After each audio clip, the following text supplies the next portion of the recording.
Big boss ഹോട്ടലിലേക്ക് രണ്ടാമതായി എത്തുന്ന ഗസ്റ്റ് കൊണ്ടുവരുന്നത് ഒരു സ്പെഷ്യൽ ഐറ്റം ആണെന്നാണ് ബിഗ് ബോസ് പറഞ്ഞിരിക്കുന്നത്. ഒരു മാണിക്യക്കല്ല്. നമ്മുടെ മുൻപത്തെ ടാസ്കിലൊക്കെ ഉണ്ടായിരുന്നില്ലേ മാണിക്യക്കല്ല്, അതുപോലെ തന്നെ ഒരു ഡയമണ്ട് കല്ലും കൊണ്ടാണ് രാജകുമാരി വരുന്നത് എന്നാണ് ബിഗ് ബോസ് അനൗൺസ് ചെയ്തിരിക്കുന്നത്. ആ കല്ല് കിട്ടുന്നവർക്ക് ഒരു പ്രത്യേകതയുണ്ട്, ഒരു പ്രത്യേക ശക്തി കിട്ടുമെന്നാണ് ബിഗ് ബോസ് അനൗൺസ് ചെയ്തിരിക്കുന്നത്. ആ കല്ല് രാജകുമാരി കൊണ്ടുവരുന്നു. ആ ഡയമണ്ട് ആരുടെയെങ്കിലും കയ്യിൽ കിട്ടിയാൽ 10ാമത്തെ ആഴ്ചയിൽ നോമിനേഷൻ ഫ്രീ ആയിരിക്കും എന്നാണ് ബിഗ് ബോസ് അനൗൺസ് ചെയ്തിരിക്കുന്നത്. അതായത് 10ാമത്തെ ആഴ്ച നോമിനേഷൻ ഫ്രീ ആയി കിട്ടും ആ ഡയമണ്ട് കൈക്കലാക്കിയാൽ. അതെങ്ങനെ കൈക്കലാക്കണമെന്ന് ബിഗ് ബോസ് അവരെ അറിയിച്ചിട്ടില്ല. അത് ഏത് വിധേനയും നിങ്ങൾക്ക് കൈക്കലാക്കാം എന്നുള്ളതിന്റെ അർത്ഥമാണത്.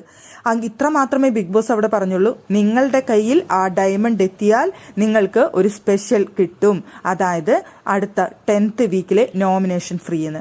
അത് എങ്ങനെ കൈക്കലാക്കണമെന്ന് അപ്പൊ സാബു ചോദിക്കുന്നുണ്ടായിരുന്നു. അത് നിങ്ങളെന്താ ചോദിക്കാത്തതെന്ന്. അത് മോഷ്ടിച്ചോ കൈക്കലാക്കിയോ സ്നേഹം പിടിച്ചു പറ്റി ശേതയുടെ കയ്യിൽ നിന്ന് വാങ്ങുകയോ അങ്ങനെ എന്ത് വേണമെങ്കിലും ചെയ്യാം എന്നുള്ളതാണ്. എന്തായാലും ഇനിയിപ്പോൾ ആ ഡയമണ്ട് മോഷ്ടിക്കാനുള്ള തിരക്കിലായിരിക്കും വീട്ടിലുള്ളവർ എന്നുള്ള കാര്യം ഷുവറാണ്. ആ ഡയമണ്ട് കൈക്കലാക്കാൻ വേണ്ടി ആരൊക്കെ ശ്രമിക്കും, ആരൊക്കെ മോഷ്ടിക്കാൻ ശ്രമിക്കും, ആരൊക്കെ സോപ്പിടാൻ ശ്രമിക്കും എന്നൊക്കെയുള്ള കാര്യം കണ്ടറിയാം.